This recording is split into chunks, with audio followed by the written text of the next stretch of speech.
Hello दोस्तों, आज हम पढ़ने वाले हैं चैप्टर नंबर 2 ऑफ जियोग्राफी। हमारा चैप्टर नंबर 2 है forests and wild life resources. इससे पहले हमने किया था चैप्टर नंबर 1 जो कि था हमारा रिसोर्सेज एंड डेवलपमेंट। तो आज की वीडियो में ये चैप्टर हम करने वाले हैं। चैप्टर बहुत इजी है और थोड़ा इंपॉर्टेंट भी है, तो चैप्टर थोड़ा छोटा भी है, इसलिए हम इस वीडियो के अंदर इस चैप्टर को कवर कर लेंगे इजीली। चैप्टर के बीच में मैं आपको कुछ इंपॉर्टेंट क्वेश्चन बताऊंगा और उनके सॉल्यूशन भी बताऊंगा और इंपॉर्टेंट नोटिक पॉइंट भी बताऊंगा। तो आप बीच वाला वीडियो जरूर देखिए, वीडियो को स्किप ना करें, नहीं तो आपका चैप्टर मिस हो जाएगा। ठीक है, तो स्टार्ट करते हैं चैप्टर को। You are not alone on the planet earth. आप इस प्लैनेट के ऊपर अकेले नहीं है, हमारे साथ बहुत से माइक्रो ऑर्गेनिज्म, प्लांट्स, एनिमल्स रहते हैं। You share this earth with many organism such as plants, animals etcetera.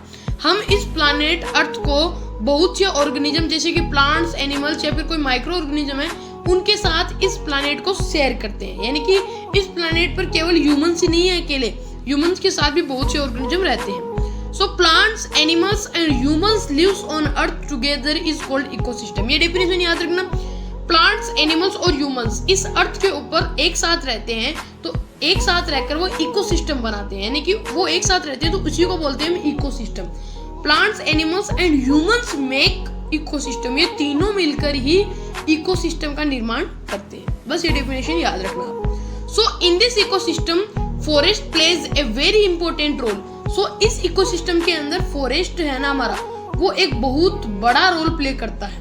क्यों करता है? क्योंकि forest are the main producers of primary product. क्योंकि फॉरेस्ट है वो मेन प्रोड्यूसर्स है प्राइमरी प्रोडक्ट्स के। यानी प्राइमरी प्रोडक्ट्स क्या हो गए? जैसे वुड हो गया, फ्यूल हो गया, रबर, ये हमारी डेली की जो मांग है उनके प्राइमरी प्रोडक्ट्स के प्रोड्यूसर्स है। ठीक है, तो फॉरेस्ट हमारी लाइफ के अंदर बहुत इंपॉर्टेंट रोल प्ले करते हैं। क्लियर है बात? अगला टॉपिक आ जाता है बायोडाइवर्सिटी। बायोडाइवर्सिटी को हम थोड़ा डिटेल के अंदर पढ़ने वाले हैं। इस चैप्टर के अंदर बायोडाइवर्सिटी का जिक्र किया गया है। Different types of plants and animals living together in a state, region, country etcetera are called biodiversity. बहुत प्रकार के प्लांट्स, एनिमल्स एक साथ रहते हैं तो हम उसी को बोलते हैं बायोडाइवर्सिटी। वो किसी स्टेट में रह सकते हैं, रीजन में, या फिर किसी भी कंट्री में, या फिर वर्ल्ड के किसी भी कोने के अंदर कोई भी प्लांट या फिर कोई एनिमल रहता है तो बायोडाइवर्सिटी कहलाता है। ठीक है, डेफिनेशन बहुत इजी है, कोई प्रॉब्लम नहीं है आपको याद करने के अंदर। ठीक है, we know that biodiversity means same as biological diversity. कहाँ पर लिखा आता है बायोलॉजिकल डाइवर्सिटी? तो आप मान लेना बायोडाइवर्सिटी की बात हो रही है, एक ही बात है इन दोनों में। ठीक है, आपने क्लास 9 के अंदर मेरे हिसाब से 3rd या 4th चैप्टर के अंदर जियोग्राफी के अंदर एक बात पढ़ी थी। ठीक है, 2 टर्म्स को पढ़ा था और 2 टर्म्स के बारे में ही हम यहाँ पर पढ़ने वाले हैं। What is flora and fauna? Flora और फोना के बारे में आपने जरूर पढ़ा होगा, मेरे हिसाब से आपने पढ़ा होगा। चलो नहीं पढ़ा कोई बात नहीं, याद नहीं है कोई बात नहीं, यहाँ पर तो हम इसे पढ़ने वाले हैं। ठीक है, तो फ्लोरा का मतलब क्या होता है? फ्लोरा का मतलब होता है प्लांट्स, हमेशा याद रखना बात। फ्लोरा का मतलब प्लांट्स होता है और फोना का मतलब होता है animals. Flora termed as plants and fauna termed as animals. Flora या फिर फोना एनिमल्स या फिर प्लांट की बात हो रही है। फ्लोरा का मतलब प्लांट्स और फोना का मतलब एनिमल। ठीक है, अगर बात आ जाए इन दोनों के डिफरेंस में तो आप पहला डिफरेंस तो ये आ जाएगा कि फ्लोरा प्लांट्स की बात हो रही है, फोना एनिमल्स। लेकिन इसमें हमें डिफरेंस कुछ भी जरूरत नहीं है, बस आपको ये पता होना चाहिए कि फ्लोरा क्या होता है और फोना क्या होता है, बस आपको टाइम पता होना चाहिए। मैंने कहा था नोटिसेबल पॉइंट्स के बारे में, तो इसके अंदर नोटिसेबल पॉइंट्स आता है अपना, India has 8% species of biodiversity in the world. India के पास इस पूरे वर्ल्ड की 8% स्पीसीज है। ठीक है, यानी कि पूरे वर्ल्ड के अंदर जितनी भी स्पीसीज प्रेजेंट है उनमें से 8% तो अकेले भाई इंडिया के पास है। ठीक है, India has 81,000 species of animals फोना। यानी कि इंडिया के पास 81,000 स्पीसीज है एनिमल्स की। अकेले एनिमल्स की इंडिया के पास 81,000 स्पीसीज है। अरे वाह, अरे यानी कि अच्छी बात है भाई, इंडिया अपनी कंट्री के पास 81,000 स्पीसीज तो केवल एनिमल्स की है। ठीक है, मजे बनाओ। ठीक, चलो आगे बढ़ते हैं। And India also have 15,000 species of plants. और इंडिया के पास 15,000 स्पीसीज, सॉरी गलत टाइप हो गया है, 47,000 स्पीसीज है प्लांट्स की। इंडिया के पास 81,000 तो एनिमल्स की है और 47,000 स्पीसीज प्लांट्स की है, जिनमें से 47,000 में से 15,000 तो अकेले फ्लोरिंग प्लांट्स ले जाते हैं। मतलब 47,000 टोटल है, प्लांट्स की स्पीसीज 47,000 है टोटल, लेकिन उन 47,000 में से 15,000 अकेले फ्लोवरिंग प्लांट्स यानी फूल वाले पौधे। एक आ जाती है सैड बात, बहुत दुखी बात आती है भैया।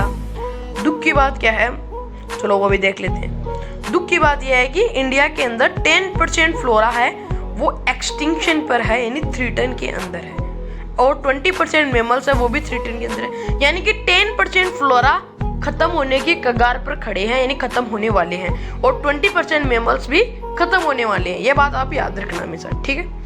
अगला टॉपिक आ जाता है IUCN। IUCN का फुल फॉर्म होती है international union for conservation and natural resources. ये फुल फॉर्म आप याद रखना, ठीक है, ये फुल फॉर्म आपको आनी चाहिए। इसके अंदर अपनी स्पीसीज पढ़ेंगे तो 6 स्पीसीज है, बस उसमें सबसे पहले फर्स्ट स्पीसीज जिसका नाम है नॉर्मल स्पीसीज। नॉर्मल स्पीसीज की डेफिनेशन है हुज पॉपुलेशन इज नॉर्मल, यानी ठीक ठाक पॉपुलेशन है, ज्यादा भी नहीं है और कम भी नहीं है, ठीक ठाक यानी नॉर्मल है। एग्जांपल आ जाएगा कैटल, रोडेंट्स और काउ। एग्जांपल याद रखना, तो छोटी सी डेफिनेशन है वो भी याद रखना। फिर आ जाती है second endangered species, those which are at the edge of extinction, वो स्पीसीज जो कि खत्म होने की कगार पर खड़े हैं, यानी थ्रेटन के अंदर है। एग्जांपल आ जाएगा क्रोकोडाइल, इंडियन राइनो। एग्जांपल भी याद रखना आप, एक या फिर 2 याद रखना। अब देखो एक्सटिंक्शन पर बहुत सी स्पीसीज आएगी, लेकिन कंफ्यूज मत होना, उसके अंदर भी थोड़ा थोड़ा डिफरेंस है, तो कंफ्यूज मत होना। अपनी 3-4 स्पीसीज आएगी जिसमें ये बताया होगा कि ये भी एज ऑफ एक्सटिंक्शन में यानी खत्म होने पर है थ्रेटन के अंदर। अगला आता है यूलनेबल स्पीसीज। यूलनेबल स्पीसीज क्या होती है, कैन बी एंडेंजर्ड और एट एक्सटिंक्शन, यानी कि ये स्पीसीज खतरे के अंदर है, यानी खत्म होने वाली कगार पर है। अगर इनका ध्यान नहीं रखा गया कि ये अगर ऐसा ही चलता रहा, हंटिंग पर बैन नहीं रहा, तो ये खत्म हो सकती है, ये इस प्रकार की स्पीसीज। एग्जाम्पल हो जाएगा ब्लू शिप, एशियाटिक एलिफेंट। एक याद रखते हैं आप, इनमें से 2 एग्जाम्पल में से दोनों याद होती हैं तो ठीक बात है, एक याद होना आपको बहुत जरूरी है। डेफिनेशन तो छोटी छोटी याद हो जाएगी। फोर्थ आ जाती है रेयर स्पीसीज। रेयर स्पीसीज उन स्पीसीज को कहते हैं जिनके अंदर एंडेंजर्ड होने की संभावना जो ज्यादा होती है। Can be endangered if they can not care, कि ये स्पीसीज खत्म हो सकती है भैया लोग, अगर इनका अच्छी तरह से ध्यान नहीं रखा गया। एग्जाम्पल आ जाएगा डेजर्ट फॉक्स, यानी रेगिस्तानी लोमड़िया। ठीक है, सिंपल सी बात है, क्लियर है, कुछ ज्यादा ध्यान देने वाली बात है नहीं इसके अंदर। ठीक है, सेकंड लास्ट आ जाती है endemic species. Those species which are found in some particular area, यानी वो ये स्पीसीज है जो कि कुछ एरिया के अंदर ही पाई जाती है, यानी हर जगह ये नहीं पाई जाती, कुछ एरियाज है जहाँ पर ये पाई जाती है पर्टिकुलर एरिया के अंदर। एग्जाम्पल है अंडमान वाइल्ड पिग। ये वाइल्ड पिग है, ये अंडमान निकोबार आइलैंड के अंदर ही पाई जाती है और कहीं पर नहीं पाई जाती। एक्सटिंक्ट स्पीसीज सबसे लास्ट आ जाती है। एक्सटिंक्ट का मतलब तो होता है विलुप्त, लुप्त हो जाना। ठीक है, आपने पहले भी पढ़ा होगा छोटी क्लासों के अंदर। So they are not in the world, they are extinct, यानी कि इस प्रकार की स्पीसीज अब इस दुनिया के अंदर नहीं रही, इनका स्वर्गवास यानी कि ये खत्म हो चुकी है, पूरी तरह लुप्त हो चुकी है। एग्जाम्पल आ जाएगा एशियाटिक चीता। एशियाटिक चीता का कोई भी ठिकाना नहीं रहा है। अगला टॉपिक आ जाता है, बहुत इंपॉर्टेंट टॉपिक है, 5 मार्क्स का क्वेश्चन पूछा जाता है यहाँ से। 6 पॉइंट है, 6 में से 5 लिख देना भैया लोग, आपको पूरा आंसर मिल जाएगा। Chaos of depletion of forest and wild life resources. Forest और वाइल्ड लाइफ रिसोर्सेज के ऊपर खतरा मंडरा रहा है, यानी ये खत्म होते जा रही है, तो इस किस कारण से खत्म हो रही है। पहला है लॉस ड्यूरिंग कॉलोनियल पीरियड, यानी कि पिछले जब ब्रिटिश का रूल था इसके अंदर बहुत भयंकर तरीके से लॉस हुआ हमारी फॉरेस्ट और वाइल्ड लाइफ रिसोर्सेज के अंदर। फॉरेस्ट यानी फॉरेस्ट को, जंगलों को काटा गया, बहुत प्रकार की रेलवेज बनाने के लिए बहुत काम हुई, इस कारण पेड़ों को काटा गया। सेकंड आ जाता है एक्सपेंशन ऑफ एग्रीकल्चर। धीरे धीरे क्या हुआ कि लोगों के अंदर मॉडर्नेशन बढ़ा, यानी वो मॉडर्न हुए और एग्रीकल्चर भी बढ़ा थोड़े थोड़े, तो ये अपने पेड़ होते हैं इनको काटा गया, तो पेड़ों को काटने से क्या हुआ कि डिप्लेशन हुआ फॉरेस्ट का। अगला आ जाता है सेटअप ऑफ इंडस्ट्री। धीरे धीरे क्या हुआ कि इंडस्ट्रीज भी बढ़ती गई। फोर्थ लार्ज स्केल डेवलपमेंट, यानी बहुत प्रकार के डेवलपमेंट प्रोजेक्ट्स बनाए गए, जैसे कि नर्मदा प्रोजेक्ट हो गया। ठीक है, नदियाँ बनाएगी। अगला आता है माइनिंग एक्टिविटीज, यानी माइनिंग एक्टिविटीज की गई। फिर आता था over grazing and cutting of trees, यानी ज्यादा चराया गया और पेड़ों को काटा गया। माइनिंग यानी कि खाने होती है जो अपनी खान होती है, यहाँ पे खुदाई की जाती है, तो यहाँ पर अपने पेड़ों को भी काटा जाता है, यानी जानवरों को भी बहुत नुकसान होता है इससे। अगला टॉपिक आ जाता है फैक्टर्स ऑफ इन्वायरमेंटल डिग्रेडेशन। इसके अंदर सिंपल से 3 पॉइंट है, 3 पॉइंट याद रख लो।